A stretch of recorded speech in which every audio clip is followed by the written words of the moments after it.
လူတွေရဲ့ပထမဆုံးရှင်ဘုရင်ကရှောလုဖြစ်တယ်။ရှင်ဘုရင်ရှောလုကဘုရားသခင်ရဲ့စကားကိုနားမထောင်ခဲ့ဘူး။ဒါကြောင့်ဘုရားသခင်ကပရောဖက်ရှမွေလကိုယေရှဲဆိုတဲ့လူကိုရှာပါ။သူ့သားတွေတဲကတယောက်ကရှင်ဘုရင်သစ်ဖြစ်လာလိမ့်မယ်လို့ပြောခဲ့တယ်။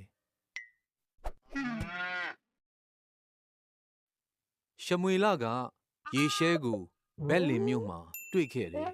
။ယေရှဲရဲ့သား9ယောက်ကိုကြည့်လိုက်တဲ့အခါသူတို့ဟာချောမောပြီးကြမ်းခိုင်တန်မာကြတယ်။ဒါပေမဲ့ဘုရားသခင်ကသူတို့ကိုငါမရွေးဘူး။လူရဲ့အပြင်ရုပ်ရည်ကိုငါမကြည့်ဘူး။လူတစ်ယောက်ရဲ့နှလုံးသားကိုပဲငါကြည့်တယ်လို့မိန့်တော်မူတယ်။ယေရှဲကလေထဲမှာတိုးထိန်နေတဲ့ဒါဝိဒ်ကိုခေါ်ခိုင်းလိုက်တယ်။ဒါဝိဒ်ရောက်လာတဲ့အခါဒီလူပဲသူ့ကိုငါရွေးပြီလို့ဘုရားသခင်ကရှမွေလကိုပြောလိုက်တယ်။ဒါကြောင့်ဒါဝိဒ်ကိုရှင်ဘုရင်သစ်အဖြစ်ရှမွေလကမိန့်တိတ်ပေးလိုက်တယ်။အချိန်ကြာလာတော့ဣသရေလလူတွေကဖိလိတ္တိလူတွေနဲ့စစ်တိုက်ကြတယ်။ဖိလိတ္တိစစ်သားလူဘလူကြီးဂေါလိယဆိုတဲ့သူကသူနဲ့တိုက်ခိုက်ဖို့ဟေးမင်းတို့စီကလူစွမ်းကောင်းတယောက်ကိုလွှတ်လိုက်စမ်းပါလို့ဣသရေလလူတွေကိုစိန်ခေါ်တယ်။ဣသရေလလူတွေကအယံကြောက်လန့်နေကြရတယ်။ဒါဝိဒ်ကစစ်တပ်ထဲမှာရှိတဲ့သူ့အကူတွေစီ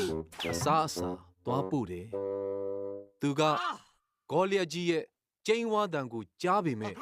လုံးဝမကြောက်ဘူး။ဘုရားသခင်ရဲ့စစ်တပ်ကိုစိန်ခေါ်ရဲတယ်ဟလား။ကျွန်တော်သူ့ကိုသွားတိုက်မယ်လို့ဒါဝိဒ်ကပြောလိုက်တယ်။ရှင်ဘုရင်ရှောလုကအယံအံ့ဩသွားပြီးဒါဝိဒ်ကိုစစ်ဝတ်စုံတွေပေးလိုက်တယ်။ဒါပေမဲ့ဒါဝိဒ်ကမလိုပါဘူးရှင်မင်းကြီး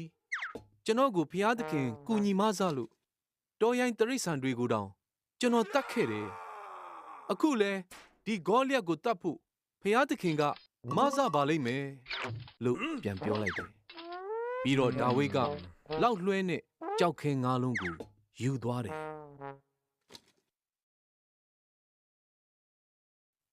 ဂေါလိယကြီးကဒါဝိဒ်ကလေးကိုတွေ့တဲ့အခါငါစီကိုဒီခြာတိတ်ကလေးလွှတ်လိုက်တာငါကိုခွေးလို့များထင်နေကြလားလို့ကျိန်းဝါလိုက်တယ်။ဒါဝိဒ်ကခင်များမှာလှန်တန်ရှိတယ်။ဒါပေမဲ့ကျွန်တော်မှာကူညီမဆတဲ့ဣသရေလလူမျိုးတွေရဲ့ဘုရားသခင်ရှိတယ်လို့ဂေါလိယကိုပြန်ပြောလိုက်တယ်။ဒါနဲ့ဒါဝိဒ်ကသူ့ရဲ့လောက်လွှဲထဲမှာဂဲလုံးကိုထည့်ပြီးလွှဲပစ်လိုက်တဲ့အခါဂေါလိယကြီးရဲ့နဖူးကိုထိပြီးဂေါလိယလည်းလဲကျသွားပါလေရော။အဲ့ဒီချိန်မှာဣသရေလလူတွေကဘုရားသခင်ရဲ့အကူအညီနဲ့ဖိလိတ္တိလူတွေကိုအောင်မြင်ပြီးဒါဝိဒ်ကလည်းသူရဲကောင်းကြီးဖြစ်သွားတာပေါ့။